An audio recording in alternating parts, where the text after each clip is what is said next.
Merci de nous accueillir chez vous ce matin pour une annonce des plus importantes. As colleagues would know and Canadians watching, affordability is top of mind for millions of young Canadians, millions of seniors and families across our nation. I can assure you it's also top of mind for the Prime Minister, for this government, and I would say for all my colleagues. So today we are taking additional measures to support Canadians in times of need. For many families, the cost of living is a real challenge. Affordability doesn't exist in isolation. It is a global phenomenon felt across G7 nations. Affordability is closely tied to how our economy performs and how well it works for people across our great country. That's why with the Prime Minister, we are building the strongest economy in the G7. You have heard me say that many times before, but with Budget 2025, we are making generational investments in infrastructure, in housing, in productivity and innovation, because it affects how Canadians live, work, and plan for their future. Doubling overseas exports, as the Prime Minister have challenged us and our nation. Supercharging major project development, building one Canadian economy, and maintaining Canada's tax competitiveness all have a tangible impact on our standard of living. Taken together, these measures will enable more than $1 trillion in total investment in our economy by 2030. But we also recognize, we are very well aware that these are medium and long-term efforts that we need to do together. Right now, many Canadians are facing immediate challenges at the end of the week, at the end of the month, and our responsibility is to help bridge peoples through this moment. We need to provide a bridge to people while our broader plans takes hold.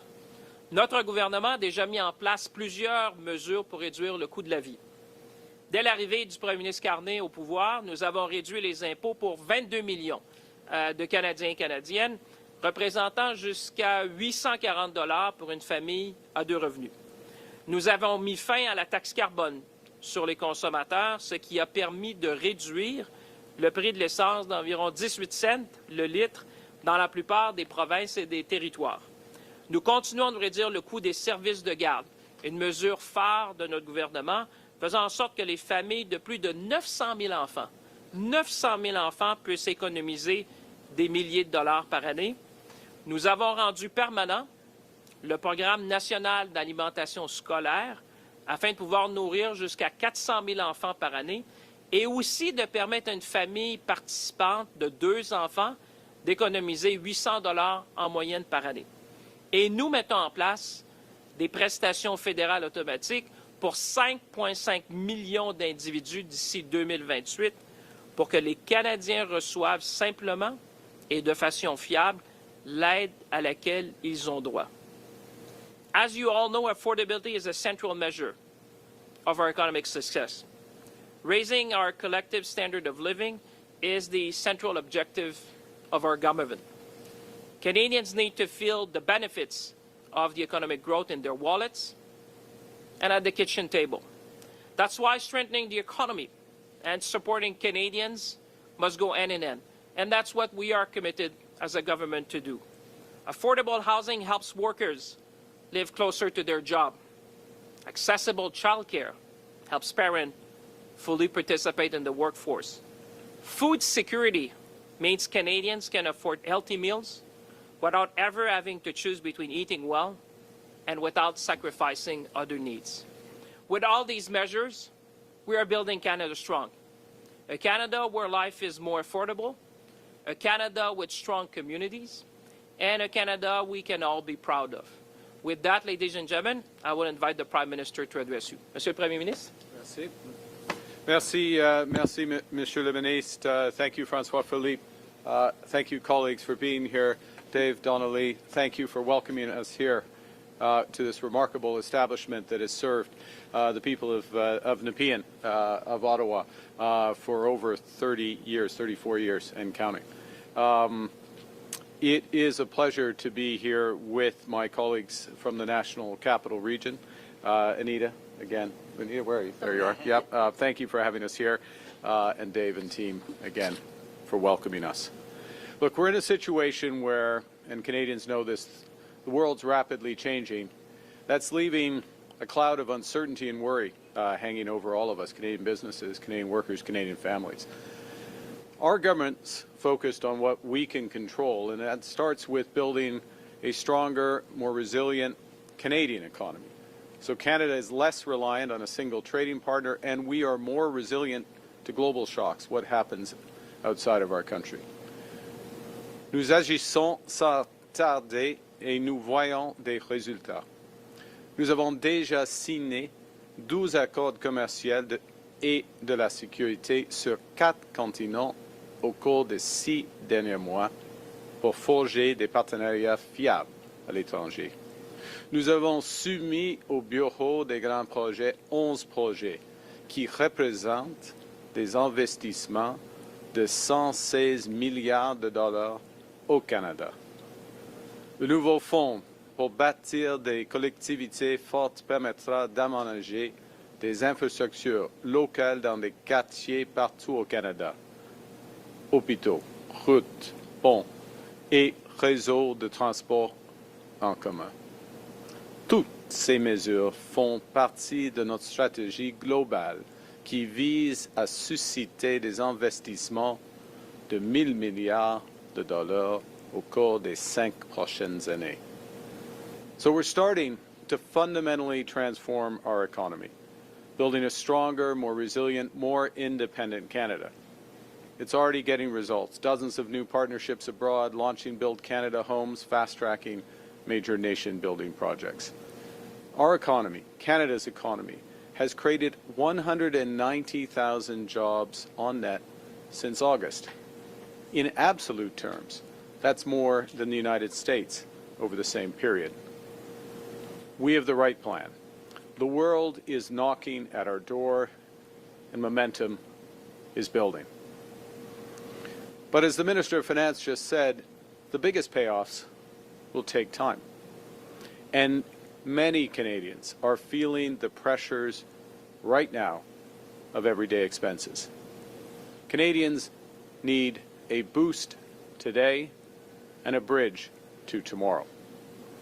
And that's why Canada's new government has been relentlessly focused on making life more affordable for Canadians. On day one, we canceled the consumer carbon tax, bringing down gas prices by 18 cents a litre. We then cut taxes for 22 middle-class Canadians, saving a two-income family up to $840 this year. We've cut taxes for first-time home buyers, saving them up to $50,000 on their first home purchase. Out east, we've reduced tolls for vehicles on the Confederation Bridge, cutting them from over $50 to $20, and cut fares by 50% on ferries in Atlantic Canada. As the Minister just mentioned, we launched automatic federal benefits, which will help 5.5 million lower-income Canadians get the benefits to which they are entitled, like the disability tax credit, and indeed the new measures that we're announcing today. We made the National School Program permanent, feeding 400,000 children healthy meals while saving their parents $800 per year on groceries. We also have a series of initiatives that will improve affordability by making structural changes to our economy. That's like building lots of affordable housing through Build Canada homes. And last week's new strategic partnership with China will make available tens of thousands of affordable electric vehicles in Canada. Nous avons appuyé la décision de CRTC de prolonger l'accès obligatoire au marché de gros dans le secteur de télécommunications pour une seule raison: réduire le coût de l'accès à Internet haute vitesse pour les Canadiens et Canadiennes, pour vous. Dans le budget 2025, notre gouvernement a protégé les programmes sociaux essentiels qui offrent à chaque Canadien une chance équitable de réussir: les garderies, les soins dentaires et l'assurance médicaments. Au cours des prochaines années, notre gouvernement travaillera sans relâche à améliorer l'affordabilité pour tous les Canadiens. Now, bigger picture, overall inflationary pressures are easing. The consumer price inflation rate is back in the Bank of Canada's target range, and average wages in our country have consistently grown faster than the rate of inflation since this government took office. Fees for childcare across Canada have dropped by around 35% over the last 3 years, thanks to our childcare program. The average cost of cell services has fallen by more than 40% since 2020. That is, if you're able to switch plans. Gas prices have dropped by 14% from where they were a year ago, helped by that elimination of the consumer carbon tax. That's all good news. And with our economic plan kicking into gear, there's more good news on the horizon. But at the same time, for many Canadians, the cost of groceries and everyday essentials has been too high for too long. They need more support now. The pandemic caused inflation to spike worldwide, pushing up those costs of groceries and essentials, including rent. Global supply chain shocks, subsequently shocks caused by tariffs, weather events from our changing climate, and geopolitical disruptions have caused food prices to rise faster than overall inflation. So orange juice is up 12% year on year, ground beef up 19%, coffee and tea up by 24%. Ce problème ne touche pas seulement une minorité de gens très vulnérables. L'an dernier, Banque alimentaire Canada a déclaré que près de 2,2 millions de Canadiens se rendent chaque mois dans une banque alimentaire. Actuellement, 25% des ménages composent avec l'insécurité alimentaire et 50% des Canadiens sont à deux doigts de devoir se tourner vers une banque alimentaire. So last week, just a few days ago, in Quebec City, our cabinet convened and we focused on how to make life more affordable for Canadians now, and also how to tackle the root causes of food insecurity in Canada. Those deliberations including a long conversation with Kirsten Beardsley, the CEO of Food Banks Canada, to talk about these critical issues and what different levels of government can do to address them.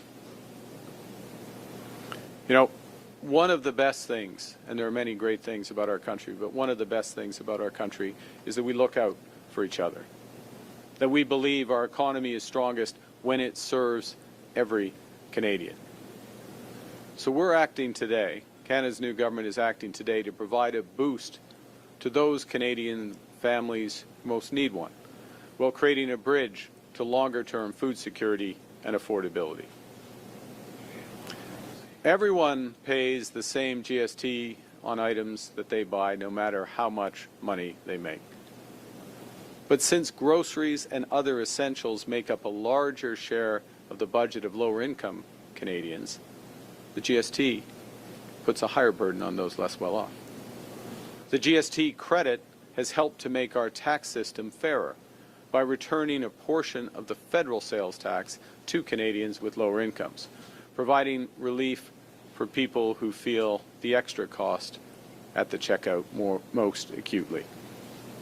The rise in food prices means that a lot of these Canadians need more support right now. So today we're announcing that our government is launching the new Canada's Groceries and Essentials benefit.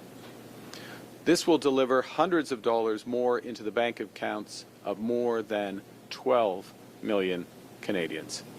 Starting this year, we're taking the existing GST credit amount and raising it by 25% for 5 years.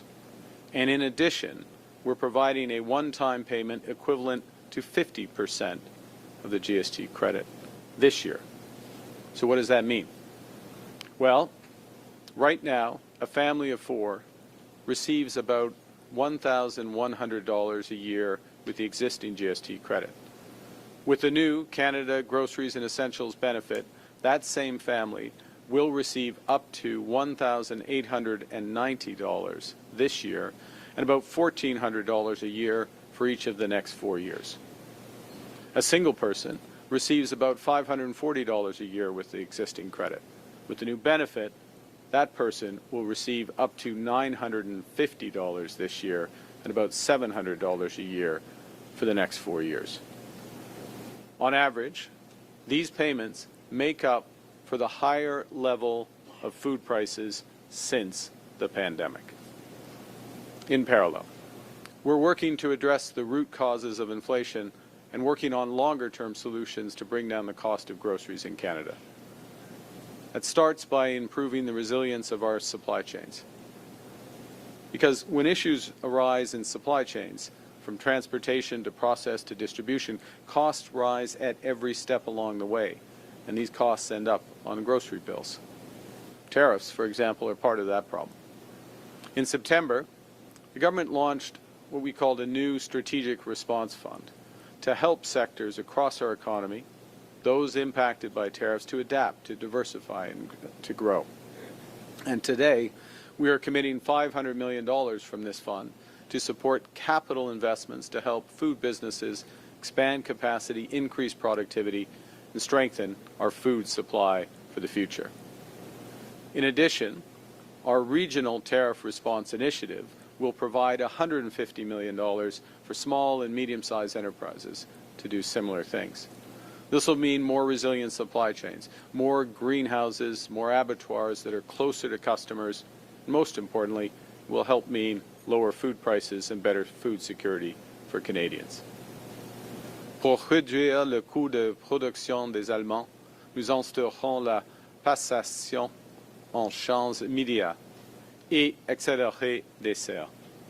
Les producteurs peuvent donc déduire le coût total de la nouvelle serre sans tarder, ce qui leur permet de disposer de capitaux pour acquérir l'équipement moderne et ainsi accroître la production nationale d'aliments et cultiver davantage d'aliments ici au pays toute l'année. Les agriculteurs peuvent produire plus d'aliments à coût moindre, ce qui fait augmenter l'offre d'aliments canadiens et atténue les pressions sur les prix à l'épicerie pour les familles. To address the root causes of food security, we're developing a new national food security strategy that strengthens domestic food production, improves access to affordable, nutritious food. The strategy will include measures to implement unit label pricing so Canadians can compare easily in this era of shrinkflation. We're also going to provide support for the Competition Bureau in monitoring and enforcing competition in our market across the supply chain. And we will include new measures to strengthen food security in the North, where food insecurity and affordability challenges are felt most intensely. To ease immediate pressures for food banks, we're providing $20 million in a top-up to the local food infrastructure fund. This will help boost community food programs and deliver more nutritious food for families in need. Canadians are generous people. We take care of each other, particularly in times of need. We know we're stronger together. And during this time of global turmoil, Canadians are coming together to build Canada strong, to build a more independent, secure, and prosperous country, a country that works for all.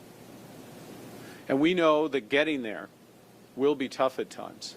We know that progress won't always move in a straight line. So we know that in times like these, we don't just have to look out for ourselves, we have to take care of each other. And that starts with everyone being able to put good food on the table. That's why the government's working relentlessly to make life more affordable for everyone. That's why we're stepping up today to help people who need it the most. Because we can't control what other countries do, but we can control how we support each other during tough times. We can control what we build so that these times will be better in the future. We choose to build Canada strong for all Canadians. Thank you very much. Merci, and I look forward to your questions. Thank you, Prime Minister. We'll now begin the question portion of the press conference. On va maintenant commencer les questions. Première question, Tom. Hi, Prime Minister. Tom Perry with CBC. Since your speech in Davos, we've had Donald Trump threaten fresh tariffs on Canada if we cut a deal with China. He's rescinded your invitation to the Board of Peace. He started calling you governor, like he did your predecessor. I'd like to know what you think about all that and what impact you think your speech had on Canada-U.S. relations. Well, I think the first thing is that my comments in Davos laid out how we see the world, a recognition of how the world has changed. I think a point that Canadians understood months ago. In fact, I think Canada understood the scale of the change in U.S. trade policy, what it meant for our economy. We understood that well before other countries, and we started to react, controlling what we can control, building at home, and very importantly, diversifying our trade partners abroad. That second bit is a positive thing. It's finding new partners. I mentioned in my remarks 12 new trade and security agreements in the past 6 months across 4 continents, more to come. For example, the commitment with India to work together is just one of many. And all of that builds our strength here at home, provides more opportunities, makes us less dependent on the United States. Last point. We are entering soon a negotiation or review formally of CUSMA, our agreement, as you know, with the United States and Mexico. It'll be a robust review, is the expectation. The President is a strong negotiator, and I think some of these comments and positioning should be viewed in the broader context of that. Going back to Davos as well, the President was interviewed on Fox News, and he talked about NATO troops and NATO troops staying back from the front in Afghanistan. I'm wondering if you think the President should apologize for that. On a secondary topic, on Greenland, he backed down from threats on Greenland. Do you think that's settled? Would Canada send troops to Greenland to support their European allies? So let me be absolutely clear.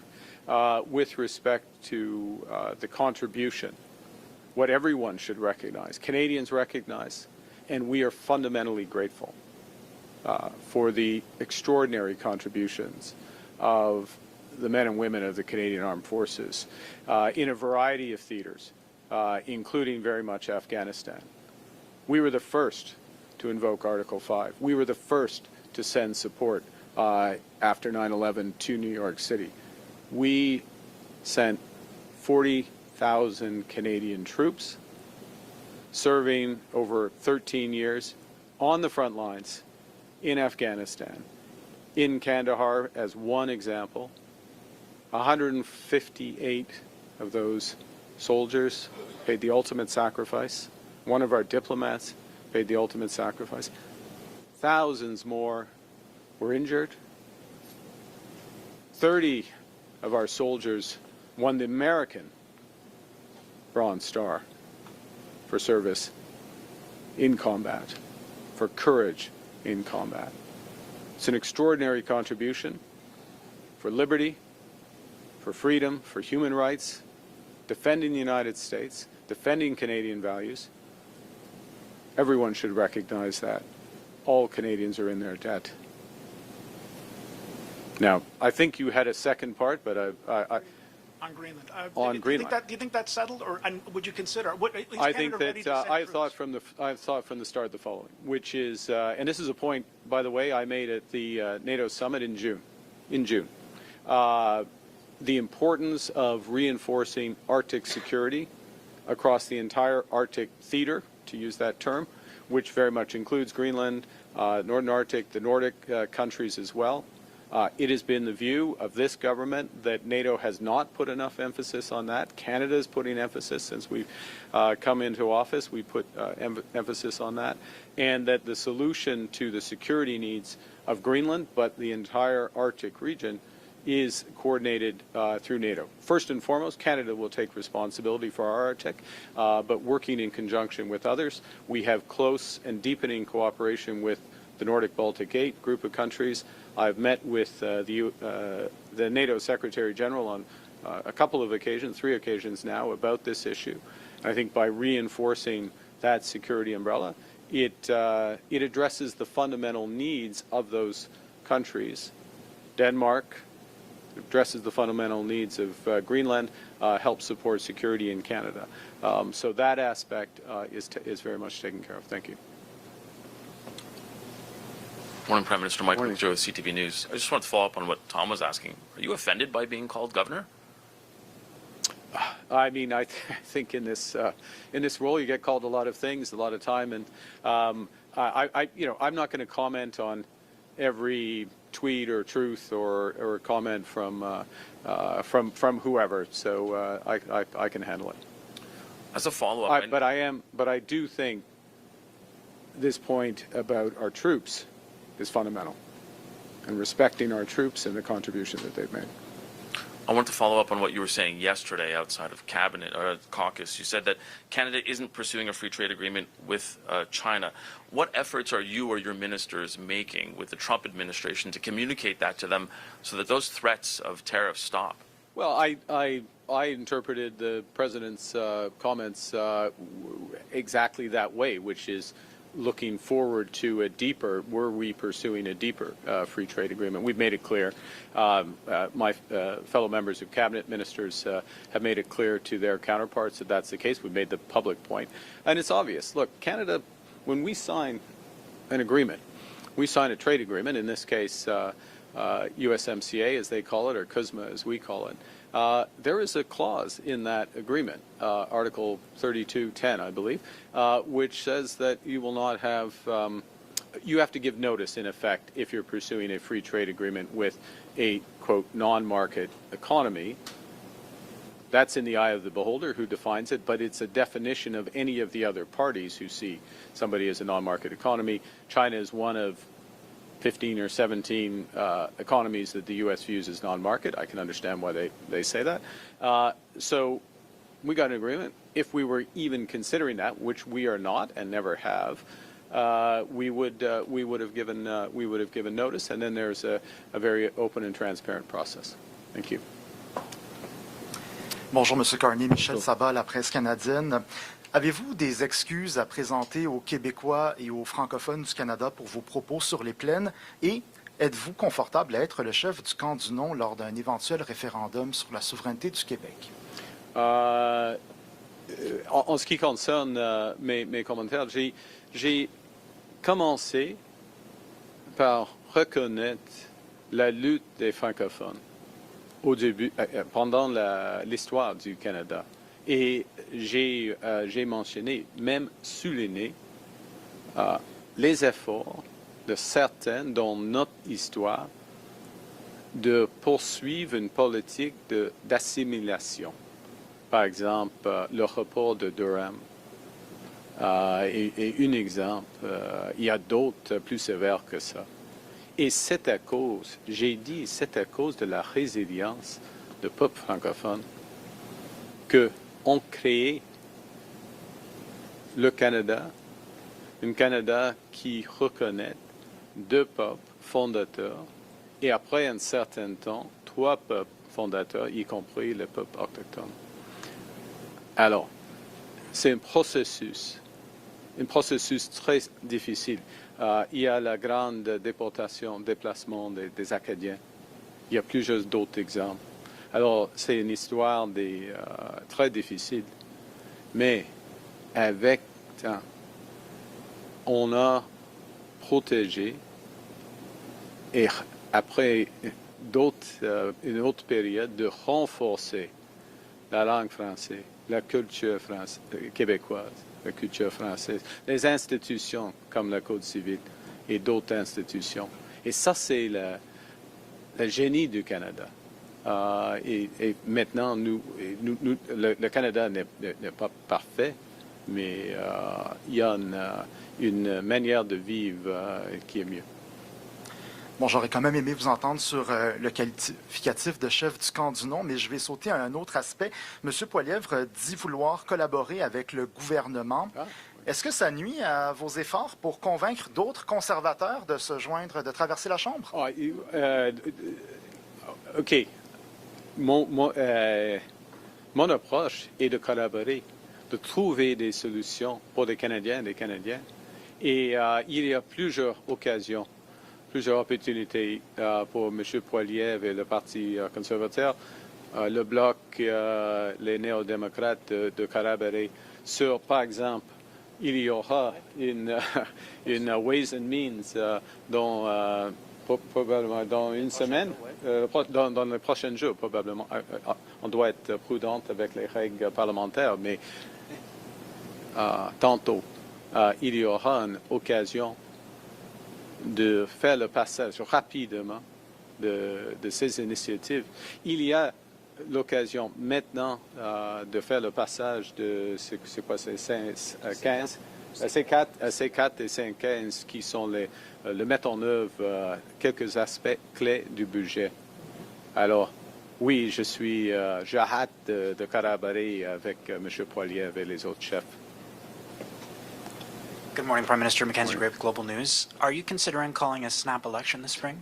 I'm going to go back to the previous answer. What we're focused on is solutions for Canadians. So today's announcement, we'll be tabling legislation soon, very soon. We would love, and we think it's very important, to have collaboration so we can move that quickly through Parliament. So particularly the one-time bonus gets into people's bank accounts as quickly as possible. We still have elements of the Budget Implementation Act which have not been formally passed by Parliament, That's that tax cut for 22 million Canadians. That's the extension of the National School Food Program. That is a series of other measures that go directly to the issue that we're discussing today around affordability.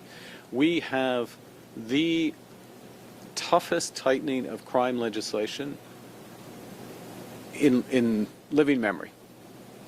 It is being held up in committee, a series of bills held up in committee. We need to move forward on that, and so there's an opportunity to do that. All of that is an opportunity for the collaboration that's referenced by the Leader of the Opposition. This government is going to work hard, as we did in the fall, as we did last spring, in order to get legislation through the House. This feels like many days we spent on the campaign. When I was covering the campaign, lots of grocery stores, lots of affordability. So you're not considering a spring election? I don't. You can't draw that conclusion at all. Tell me that. Well, of course we're not. We're not. We're focused on results for Canadians. We're working through parliaments to get results for Canadians. We are securing trade deals around the world for Canadians, for the future of Canadians. We are identifying major projects for the future of Canadians. We are executing through Build Canada homes for Canadians. We're going to continue to do all of that. We have the privilege of a mandate from Canadians. And I'll say one other thing, if I may, Mr. Craig. We were very clear when we ran in the last election what we intended to do. Very clear, very detailed platform, and we are delivering on that. We invite Parliament to support us in it. Hi, Prime Minister. Emily Haas from the Globe and Mail. How much will this benefit the GST credit? How much is this benefit actually going to cost overall, like these new initiatives? And as well, what's to stop grocery retailers from raising their prices to just absorb this benefit? Okay, so I'll answer both legs of that, obviously. The first, in terms of the numbers, and I'm saying this is a test. You're testing me in front of my minister, who knows it down to the cent. But the cost the first year is a little over $3 billion, $3.1 billion, and the reason for that is this payment, the boost, is the way I referred to it, which makes up for. If you had overall levels of inflation and then food price inflation going like that since the pandemic, Can you add a third hand? It makes up for the difference between those two lines. Okay, it makes up for this. So there's the bigger amount. Then in the subsequent 4 years, there's the 25% increase in the GST credit. And there's a bit of a timing thing, so, but in effect, it goes 3.1, 1.3 billion, and then about 1.8 billion for those last 3 years, okay? There's a timing issue with, we can provide you with all the background. Key point on your second part of the question. This is not a case of taking off GST at the checkout. Now, it wouldn't happen here at Protestant. Let's just be clear. This is not happening here at Price Depot, which passes on savings to their customers. But what you described is a case as if you took off GST and then, well, maybe the grocery store doesn't give. This is money that goes to individuals. This is money that goes to individuals, directly to individuals. It's not based on what they spend. It's not tied here. Now, the fact, and they can spend that money on anything they want. It's Canada, it's a free country. They spend it on anything they want, as they should. Lower income Canadians, as you know, spend more of a higher share of their income on food and rent. So they're more likely to spend it on food. But there's no differentiation. I mean, they're not. There's no mechanism for what you're saying to happen. I mean, my thinking was like, if you could raise price, you know that people are getting more money, and therefore you could just raise your price. Well, you could say that about any aspect that grows the economy. So and I'll say as well. If I may, I'm not accepting the premise of your question, but your general point, which is around competition in the industry. And one of the things we're doing is reinforcing the Competition Bureau's oversight of the industry as a whole, plus working, and we have to work with provinces, as the Minister knows, to move towards unit label pricing so that you have a true and very visible comparator between two types of good. What is it per liter, per kilogram, per amount? And that's, particularly in this time of where we see shrinkflation, packaging change, amounts change. It's a very important development. So it's something I will be raising with the provinces on later this week at First Ministers. And only a few pieces of your legislation that have been directly connected to your agenda have passed. So I'm thinking the most significant is probably C5. You're doing many things via regulation instead. I was just curious, do you think that Parliament matters, and what role do you think it plays in implementing your agenda? Parliament matters tremendously, which is, I'll refer back to the previous question on the opportunity for cooperation in Parliament. And it's very important. The crime legislation, from tougher bail, tougher sentencing, protecting younger Canadians, protecting from online harms, protecting people who go to their place of worship or their community center, protecting them from harassment. All of that crime legislation is being held up. All of that is being held up in Parliament. You can't regulate any of that. Parliament matters. And that's where the opportunity is with greater collaboration. And that's why we welcome it. And we will work with all the parties in Parliament to help get the right legislation through for Canadians. Dernière question est suivie. Yasmine. Yasmine Média avec Radio-Canada. Je veux d'abord vous entendre sur votre discours à Davos. À la lumière des menaces de tarifs de Donald Trump, qui vous a appelé gouverneur Carney, est-ce que vous regrettez certains passages de ce discours? Est-ce que vous êtes allé trop loin? Pas de mots. Non, pas du tout, parce que j'ai décrit la situation actuelle. Il faut être honnête. Ça, c'est la situation actuelle. Que quelques puissances, quelques grandes puissances, utilisent l'intégration pour la cohésion, de changer les politiques d'un pays ou d'un autre. Alors ça, c'est la situation actuelle. Ça renforce la priorité, la nécessité de diversifier nos partenaires. Et non. Et en ce qui concerne la négociation avec les États-Unis, nous avons un partenariat économique et sécuritaire remarquable. On peut améliorer ces partenariats, mais c'est une question pour négociation, pas de discours.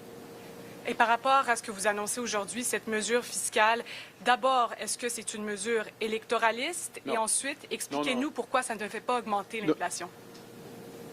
Le dernier D'abord, est-ce que c'est électoraliste? Non, non, non, pas du tout. Pas du tout. Oui, parce que c'est un enjeu fondamental. C'est un enjeu fondamental. C'est une question de pouvoir d'achat, d'abordabilité de 12 millions de Canadiens et Canadiennes. Premier point. Deuxième point, c'est une mesure dans une série de mesures.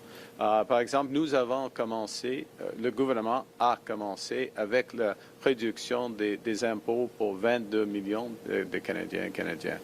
Et d'autres mesures comme cela. Alors, c'est une grande mesure dans une série de mesures. Il y aura des autres afin de renforcer et d'améliorer l'abordabilité des Canadiens. Parce que nous avons le bon plan pour renforcer notre économie, pour bâtir une économie forte. Mais ça prend du temps et les pressions d'abordabilité existent maintenant. Et dernièrement, pardon, juste expliquez-nous en quoi est-ce que ça ne va pas faire augmenter l'inflation d'injecter de l'argent dans les poches des Canadiens? Non, I mean, dans le... OK. Moi maintenant, et c'est difficile d'être Premier ministre et banquier central en même temps. Alors, je peux répondre à votre question. Mais il y a une question de l'indépendance de la Banque du Canada et il faut être prudent. C'est une question de l'offre et demande et l'équilibre entre les deux, d'augmenter le pouvoir d'achat et le pouvoir d'achat de 12 millions Canadiens et Canadiennes. C'est une bonne politique. Et ça va améliorer leur situation. Ça, c'est clair. Thank you. Okay. This concludes our press conference. Merci tout le monde. Merci beaucoup. Merci. Did I get my numbers right? Yes. I double checked.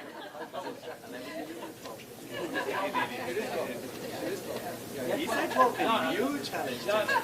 No, but that was yesterday. Yes. Thank you so much. Thank you so much. I'm standing up for it. Yeah, I appreciate that. So, where's the family? Oh, they are wonderful. I think it's opening soon. Okay.